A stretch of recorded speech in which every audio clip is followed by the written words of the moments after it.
Hello, and welcome to Good Grief, a podcast dedicated to demystifying and destigmatizing grief, compassion, and humor. I'm Nikki. I'm an end-of-life doula and a grief coach in Columbus, Ohio. And today I'm so excited to have on another wonderful guest, Mr. Bill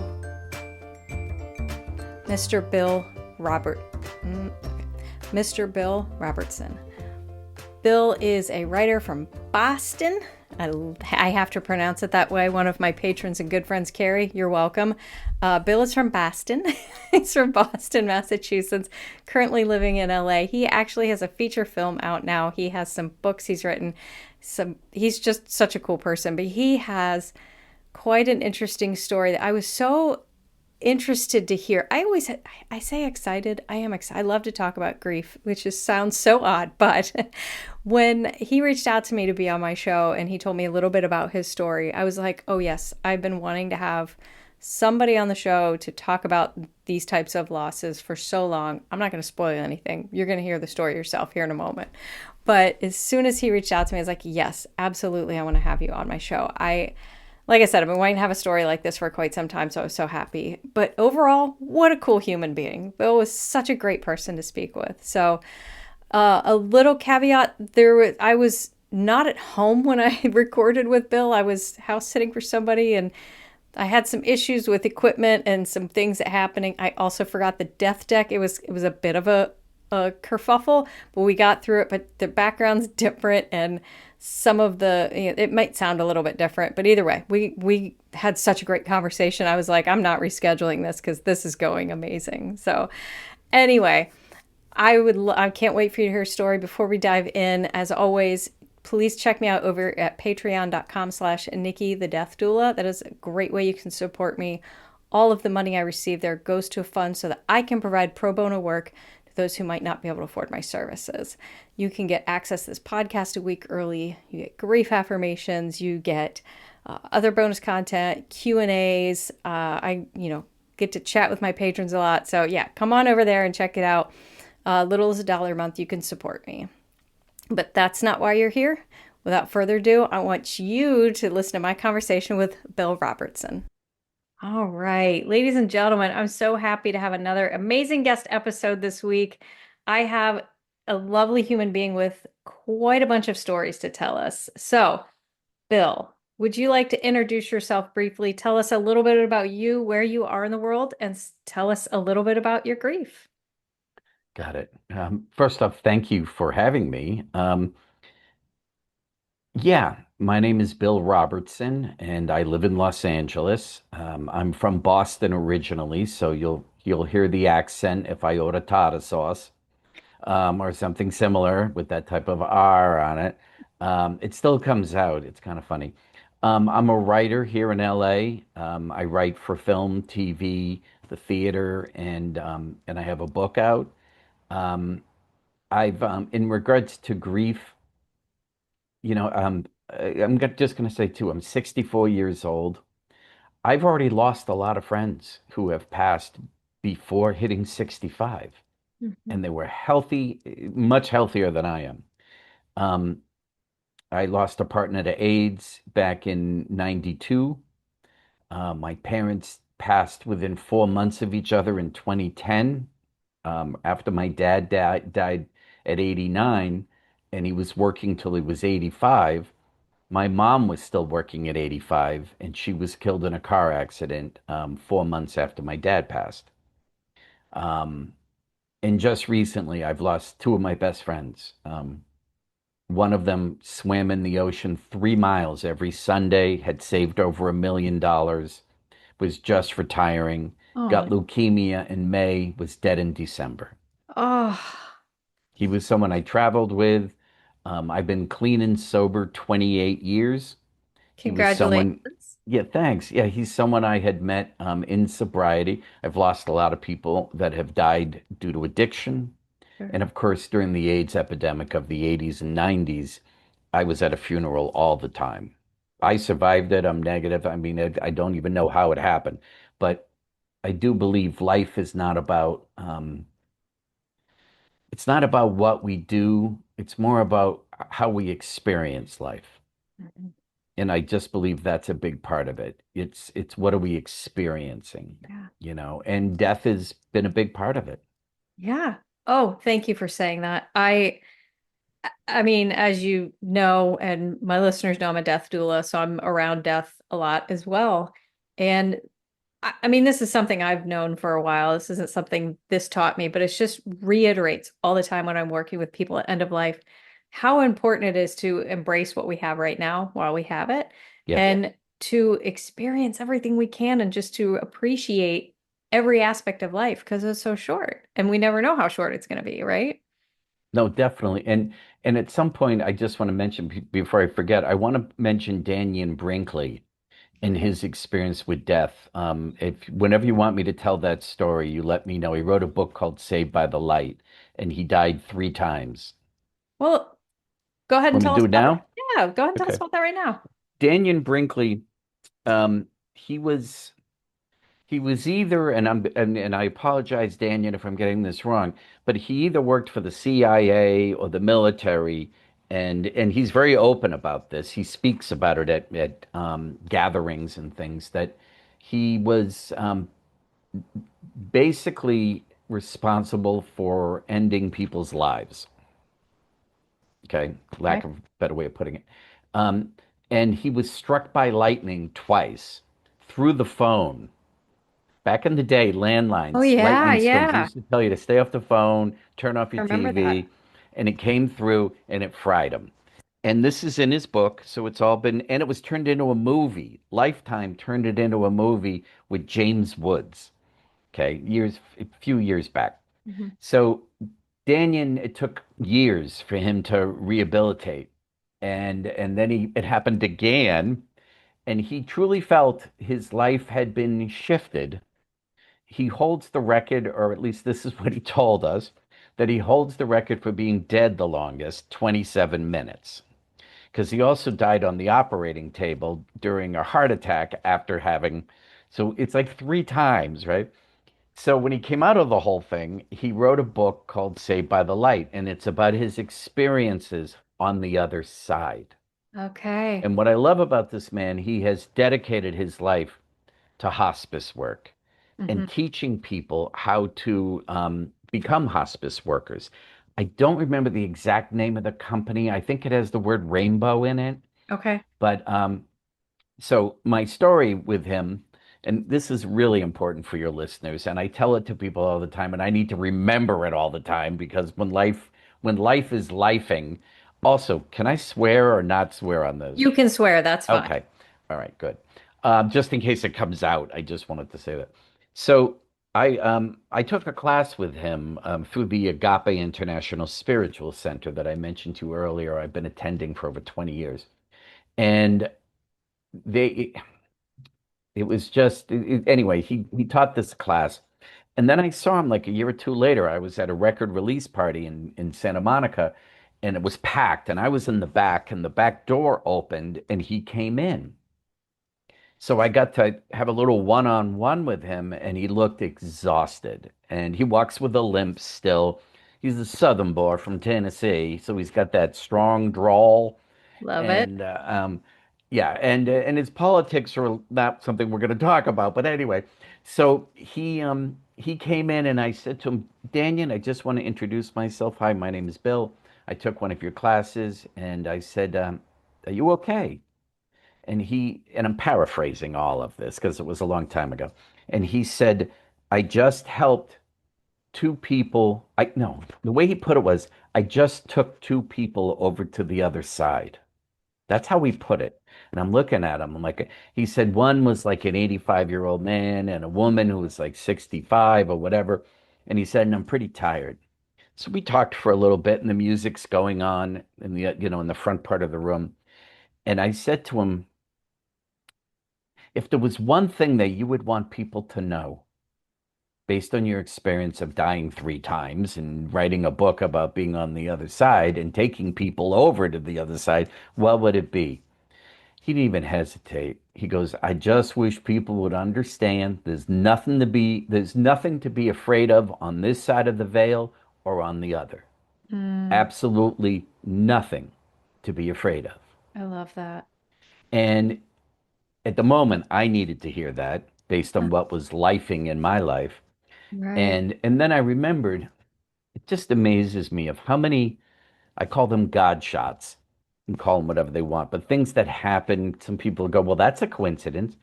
Yeah, maybe. But what does that word really mean? You know, the word Yeah. coincidence, fate, circumstances, energy happening. I'm from a family of four, my parents, my sister, and myself. And when I was in my 40s, I think it was, we were all having dinner one time, and we had not shared this with each other. Each one of us had had a visitor from the other side. And everyone's experience was different. My dad claims he had an angel sitting at the end of his bed. My mom claims that her mom came to visit her. My sister's, I forgot what my sister's was. And mine was my partner showed up after he died. I was in bed. I had not, sober 28 years. Then I was still using once in a while, but I hadn't been drinking or drugging at all that night. Yeah. And I had this nightmare where he had wandered away because at the end he had turned into like an old man overnight. And he wandered away into the woods. And as I found him, a pack of wolves converged on him. And he reached out to me. And I woke up screaming. And I made sure I was awake. And I looked, and my closet door was open.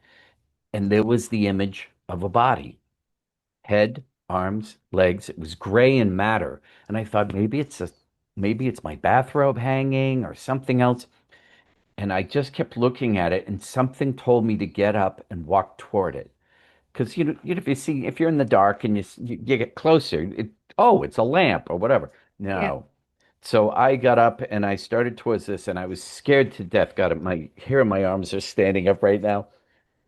And his image stayed there until I got right up on it, and then it dissolved. And his voice came into my head and said, "Bill, I'm okay. I'm okay." And he was like 34, 35 when he died. And I called his mother the next day, Peaches. She goes by Peaches, right? I was like, I love Peaches, that. this is what happened. That was Timmy. That was Timmy. She was ecstatic. She was just over the moon. And we had that experience together, Yeah. and she was a card carrying Baptist. And she said to me, you know, Billy, who am I to judge anybody?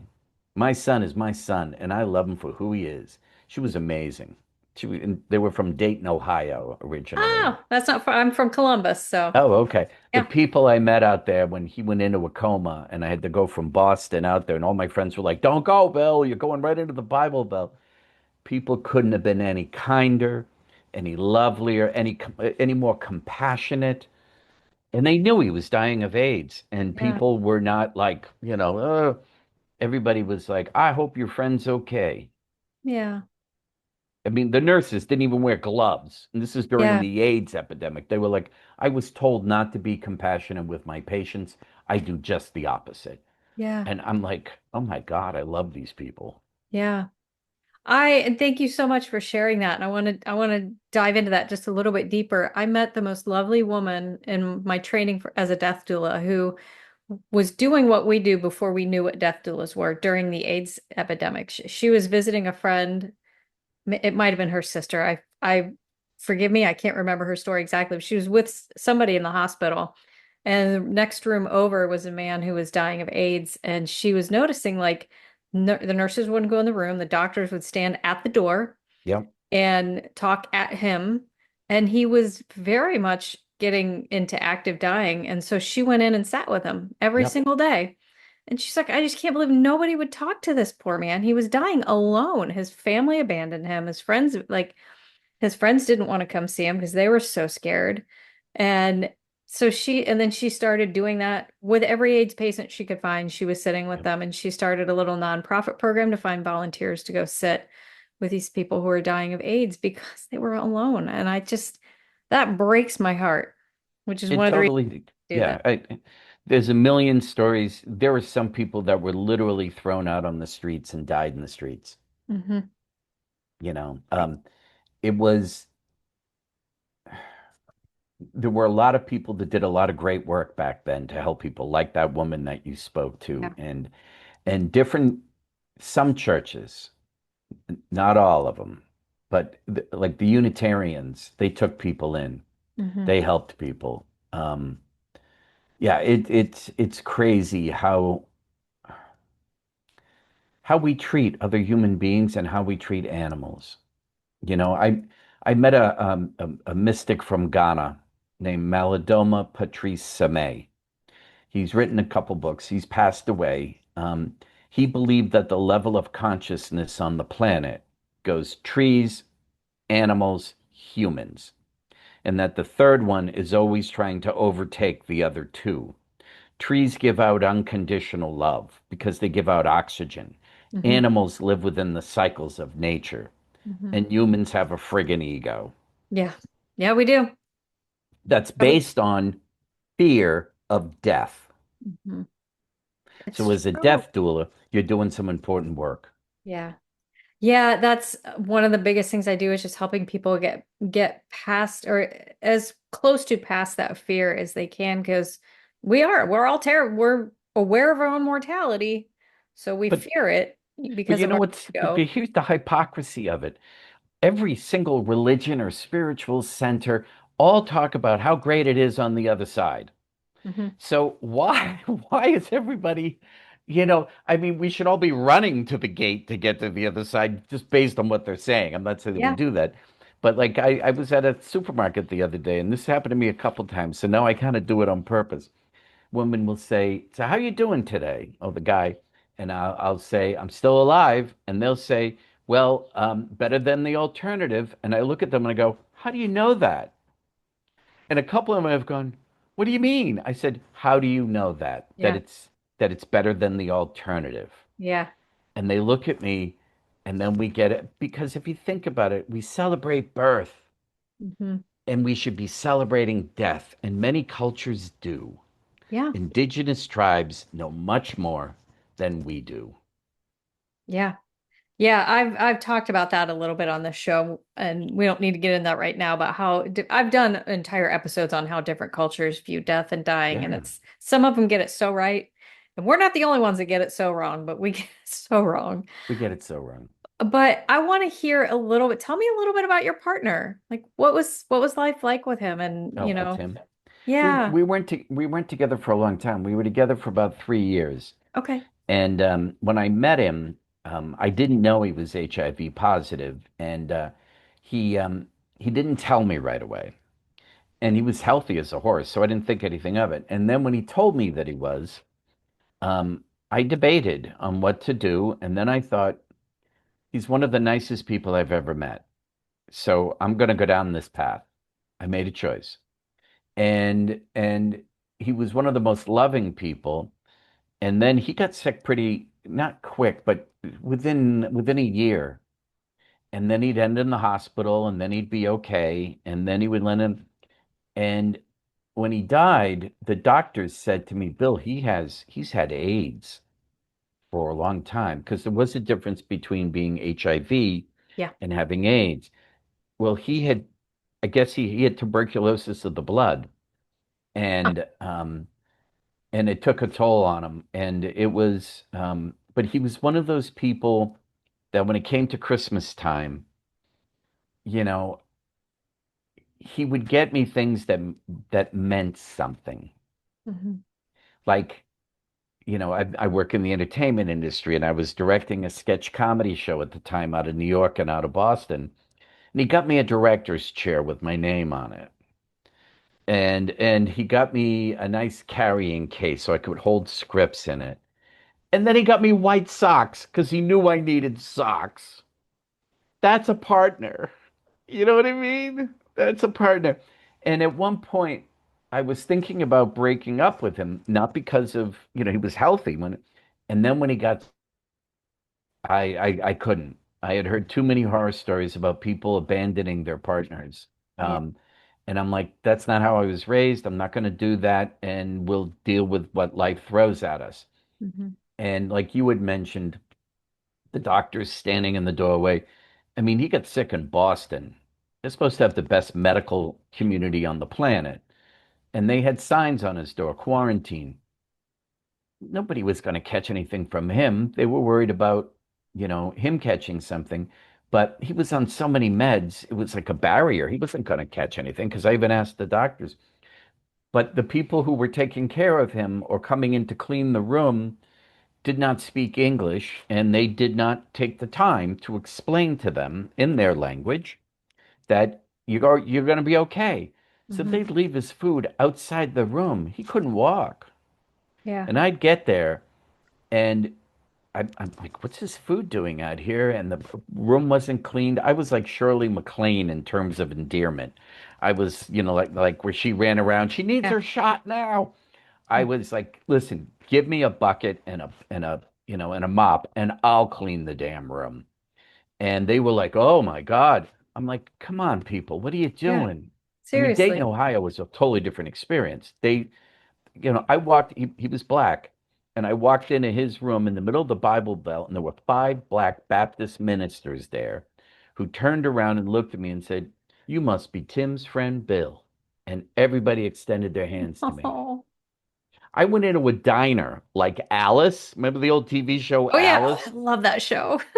And I'm sitting at the thing because they put me in a little motel nearby, and then his stepdad would come and pick me up. Thomas, who was tongue-tied. I'd never heard anyone who was tongue-tied, so it was hard to understand what he was saying, but he was the most loving man. And so I'm eating at the diner. It's like a truck stop. And the guy next to me goes, oh, you're new in town. You know, what are you doing? I said, I'm visiting a friend in the hospital. He goes, car accident? I said, no, AIDS. And he didn't bat an eye, We all talked, and the waitress and the cook behind it was just like Mel's place on Alice. Oh.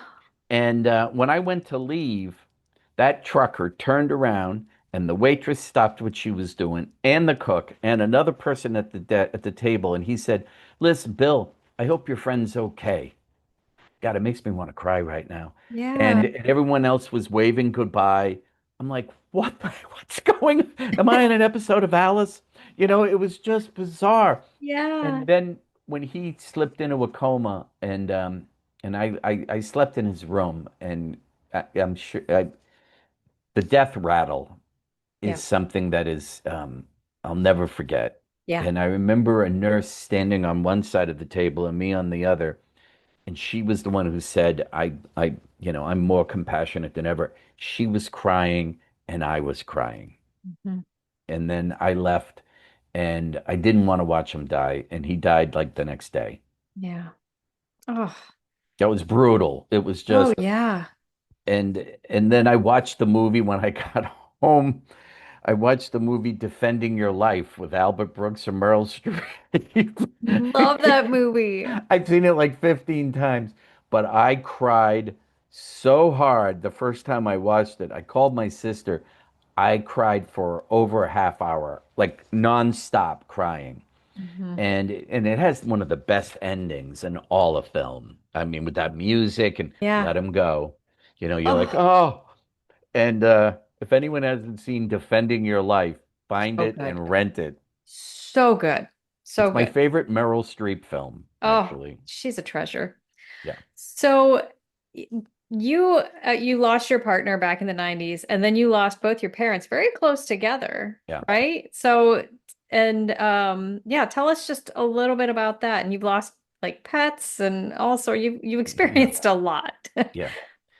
Um, my parents, I'm going to throw it back to 1972. They both almost died within 4 months of each other in 1972. My dad had his first heart attack, and my mom had taught in a part of town where she ended up picking up hepatitis, and it was just, and it was so bad that we watched her eyes roll up in the back of her head. Her fever was crazy, and that was 4 months after my dad had gotten out of the hospital.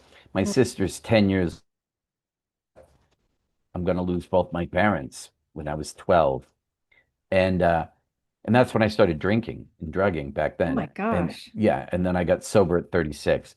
But oh, we were dealing, we were doing a lot of stuff back in the 70s in Attleboro, Massachusetts. But anyway, and then Fast forward to 2010, and they died within 4 months of each other.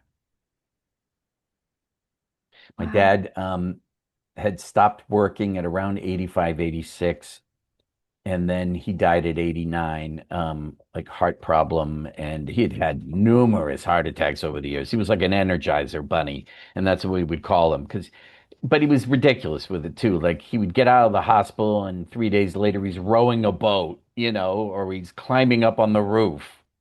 He Yeah. fell off the roof and broke his back at one point. I'm like, what are you doing? You're just nuts. And the last time I saw him, he was in hospice in Chatham, Massachusetts, right down the street from where they lived. There was a Yeah. place that was able to do that. So my mom could walk, and I could go back and visit and walk and see him every day for breakfast and then go back again for dinner and such. So the nurses had said Billy could last another week or two.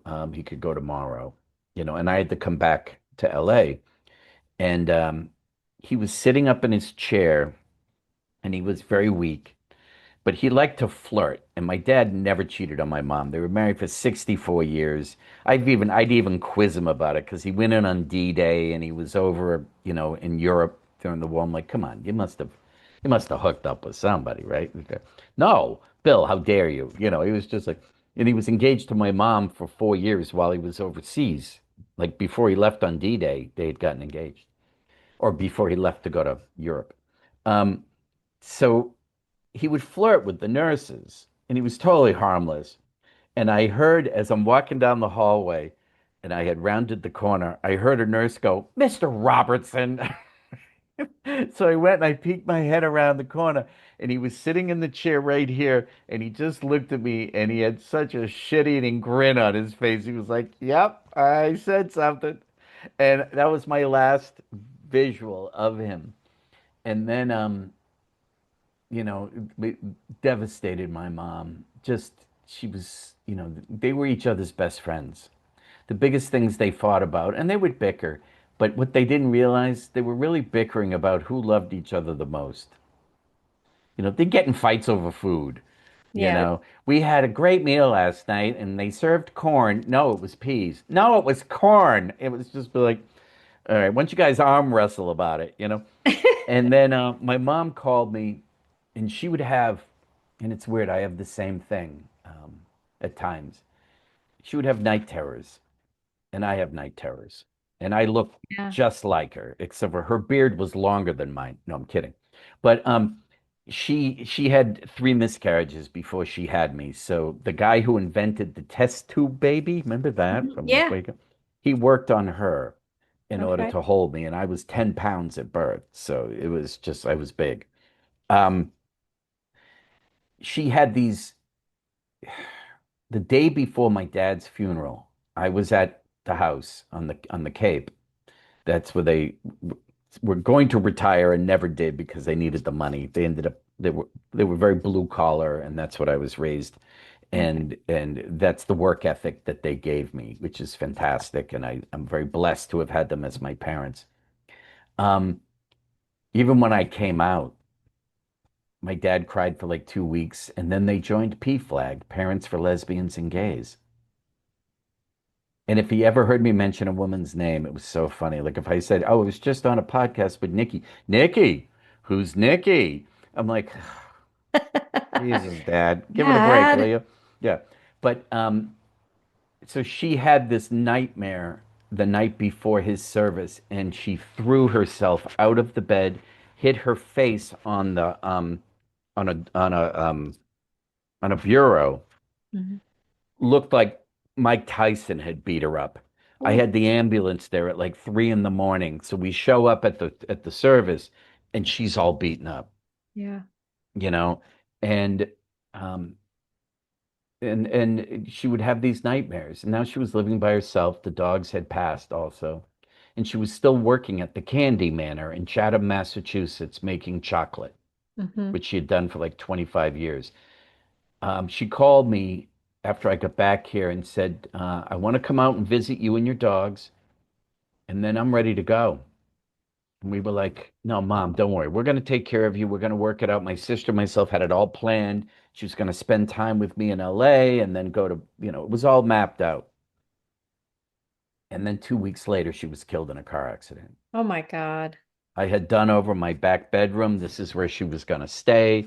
I was going to have Yeah. railings put up, the whole thing. And they couldn't travel out here because my dad had an aneurysm in his leg for like years that they said, Mhm. I didn't want to get on a plane. It could be a problem. And Right. he didn't like to travel anyway. So, and she was fearful of a lot of things. But I remember her telling me that. And I remember my sister calling me that day, and it was just like in the movies. Billy, you sitting down? And I knew. I just Mhm. knew, you know. Yeah. And how people responded to it was very different. It was weird. One of my neighbors who I don't talk to anymore, I was like lost. I was wandering around my neighborhood like, what do I do? I don't even know what to do. And I saw her with her now ex-husband. There's a reason why. And I said to her, my mom was just killed in a car accident. And he hugged me. And she had been in an argument with him about something or had something to say. And she looked at me and she goes, Bill, people die on the day my mom was killed in a car accident. I couldn't get over how cold that was, Hmm. you know? And since her passing, the universe shows up in a way that I encounter a lot of people who have just lost loved ones. And I'm able to say to them, I understand how you feel. Yeah. And they know either they know my story or I tell them. Yeah. And the irony, once again, God shot, irony. We held on to the house for a while. We rented it out. And then my sister finally called me and said, Bill, I'm ready to sell. And I was like, well, about time. We sold it just before COVID. Oh wow. My sister's name is Gail. My mom's name was Janet. The people who bought, the last couple who stayed there was a mother and daughter and a husband and mother. The mother's name was Janet and the daughter's name was Gail. The last people who rented that house. And when we sold the house to the sister of the whose brother bought the Candy Manor. They took my mom's apron, and it is behind glass, sitting above her workstation at the Candy Manor in Chatham, Massachusetts. It's way up high. Yeah. And I had some friends that went there just to see it. And they talked to these young people who were working there over the summer. And they said, can we see? And they were like, what are you talking about? And they asked them, isn't there yeah, there is. Who is that? We always wondered who that was. They were able to tell these young people the story. Oh, I love Yeah. that. Oh, And that's I need to remember these things when life is lifing yeah. and remember that. And I heard this the other day. I need to trust my life I of how like it unfolds. I need yeah. to trust my life. Yeah. Yeah. I have nothing else to add to that. That you said that so succinctly. So, um, wow. Well, before we get to the last little bit, I have one further question. Like you and I chatted a little bit before we started recording, and we've been talking here for about a half hour now, and you have just taken all these losses in stride, and you seem like you are thriving from my point of view. So you even said just trust your life. What advice would you give to somebody who might have experienced like 4 or 5 losses in a row, or just like getting that point where like I don't know how much more of this death I can take? What would you say to them? It, losing my dogs most recently, and my parents died a little while ago, has been one of the hardest parts of my life. I've had animals in my life for 40 years, and now I don't at all. I'm like stalking my neighbor's pets, I'm taking care of a feral cat. Oh, Um, and I have to admit, grief has been the underlying thing that has made life harder for me right now. Am mhm. I thriving? Yes, in a lot of ways I am. Um, what I have to come to terms with is the processing. of grief. And the best advice I can give anyone is one, don't let anyone tell you how long you are to grieve for. Mhm. When people are like, "Oh, get over it," oh no, tell them to get over it. Oh, Yeah, yeah, slap them across the face. No, I'm yeah. kidding. But you know what I mean? It's like Yeah. I still when my mom died, I used to cry in the supermarket, Hmm. always in the produce section. I don't know what that means, but anyway, but I would break down and then I thought about it. It took me back to when, as a little kid, I'd go shopping with my mom, Hmm. you know? So I guess the best thing I can say for me, what has really helped has been reading and embracing it and understanding that death is all a part of it and it's one big cycle. And once I wrap my brain around it, but Pima Chodron's book about when everything falls apart, Hmm. heartfelt solutions, it really helped me a lot. Pima children's book, agapelive.com, really helped me a lot. Members of you know, I'm not supposed to mention the name because it's a tradition, but the recovery group that I'm a part of, Hmm. those people showed up, Yeah. and prayer and meditation. And I think it's whatever works for you. Walking a lot Yeah. really works for me. Sitting at the ocean helped Oh, me a lot. A yes. lot. My Yes. backyard now, I don't have a big backyard, but it's like Wild Kingdom back there right now. I have a Chinese elm tree and all kinds of plants and flowers and bumper gardens. The squirrels come and sit near me when I'm meditating now. The hummingbirds are everywhere. And I do believe that there's something to it. I was meditating, asking the universe to show me a sign of whether or not I am connected or disconnected. And I opened my eyes, and right in front of me, within a foot, was a hummingbird just hovering Hmm.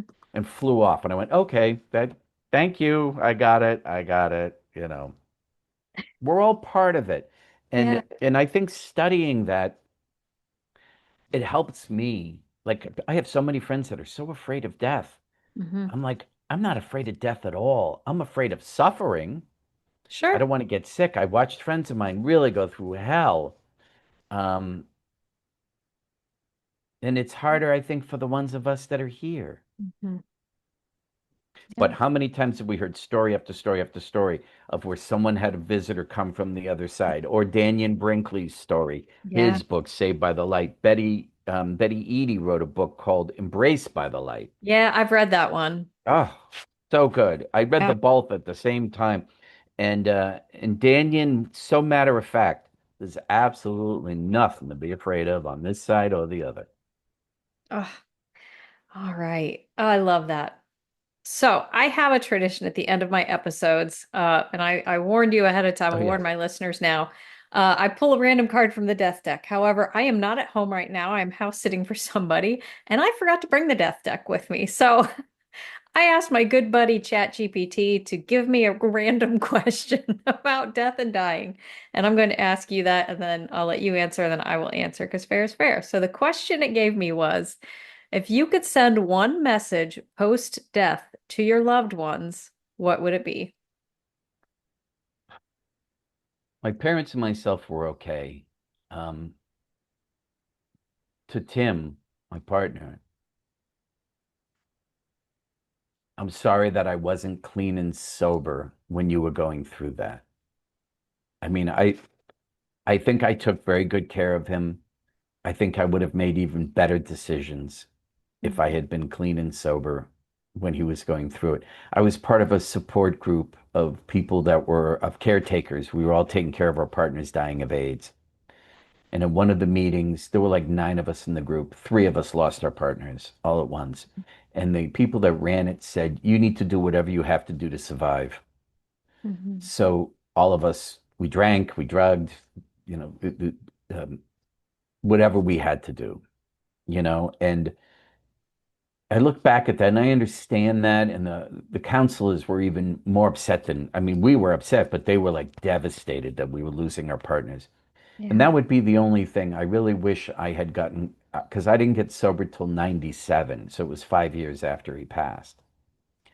And I mean, I wasn't in blackouts or, leaving him by himself, nothing like that. But I just wish Sure. I had been, because I think I would have been better prepared.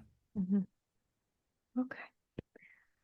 So my answer, because I have to answer this too, I'm torn because I would love to say something like, I am okay and everything is like, there's nothing to be afraid of. Like he said, nothing to be afraid of on this side or that side.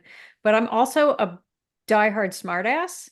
So, and kind of a jokester. So I would probably pass along a message that made absolutely no sense just to befuddle everybody or a cryptic warning of like, don't leave the house on the 7th of December for no reason whatsoever other than to mess with their heads. Oh, that's funny. That's very funny, actually. Yeah. So I know you gave this eloquent answer, and then here I am being a smartass, but that's who I am, and I will not Yeah. apologize for that. But you're being honest, It's true. rigorously honest. It's That's what true. we're here for. Oh, Bill, this has been amazing. I can't thank you enough for sharing your story. You are such a lovely delight, and I'm so glad I got to chat with you. Um, It's if my anybody pleasure. out there wants to reach out to you, is that okay? And how would they get a hold of you? Yeah, no, it is okay. I'm on Facebook. I can't tell you off the top of my head what it is. My last name is Robertson. There's two dogs on my Facebook thing still. I'm on LinkedIn. You can find me on LinkedIn, and I think it's me holding my two dogs on that Okay. picture. Um, I have a book called Uncle Bill's Animal Tales: Life Lessons for Adults, is on Amazon. Okay. I do have a feature film right now, but we're working with another distributor, and that'll be coming out in the fall, and that's called Paradise: A Town of Sinners and Saints. It's actually a musical comedy based on a live show that ran here in LA. But my contact information is on there also through IMDb, which Okay. is the Internet Movie Database, Yes. Awesome. So I'm kind of open, and you'll find my email address there. So, um, yeah, I mean, we're all in this thing together. Yes, we are. Yeah, and it doesn't mean we have to be best friends with everybody, and it That's doesn't true. mean we can't have boundaries, That's true. but we can pass along information of what our experiences have been if it's going to help somebody else. Absolutely. All right. Thank you so much. And I will put those links that Bill referenced down in the description so you can click away. So thank you so much, Bill. This has been Thank you. amazing. I truly enjoyed it myself. All right. Thank you again, Bill, so much for being on my show. I was so grateful to talk to you. A little starstruck, not gonna lie. Although it's cool that we both knew and met Ted Neely. I only met him once. Sounds like you knew him. Anyway, fangirling over here a little bit. Bill, thank you so much for taking the time to be on my show. I hope you enjoyed listening to that. His contact information, everything he mentioned should be down in the chat. If you want some more information about me and what I can do to help you, please head on over to nikkithedeathdoula.com. I do have a subpage on my website. You click on the top, there's things that says podcast. There's some information on the guests that have been on my show. I have merch for sale, like this t-shirt behind me, mugs, journals, some great stuff on there. Please go check that out as well. These are all great ways to help support me. Patreon.com is a great way. That, again, is so I can provide pro bono work out in the community. The best thing you can do if you enjoyed this, leave me a 5-star rating and write a little review if you're on Apple Podcasts. That is the best way for more people to find my show. Preferably a 5-star. Lower than that tends to bury me, so let's not do that. This is a labor of love. I don't make money from this. I just want to help provide some companionship through podcasting to those who might be experiencing grief and loss and feeling alone in that. So that's why I'm here. All right, you can also find me over on Substack. I've got my blog and some other content over there. A lot of great stuff to check out on Substack. Don't really do social media much anymore. That's all. Thank you guys so much for tuning in this week. And remember, as always, grief is yours. Your feelings are valid. And grief doesn't always have to suck. Good Grief with Nikki the Death Doula is produced by Nikki Smith of Nikki the Death Doula LLC in Columbus, Ohio. Nikki the Death Doula LLC is for consulting, education, emotional support, and guidance, and is no way considered a funeral establishment or licensed mental health establishment. Scripts, editing, sound design, literally everything with this podcast is done solely by Nikki Smith of Nikki the Death Doula LLC, with the exception of the music. The music is Cheery Monday by Kevin MacLeod. Licensing information can be found at filmmusic.io.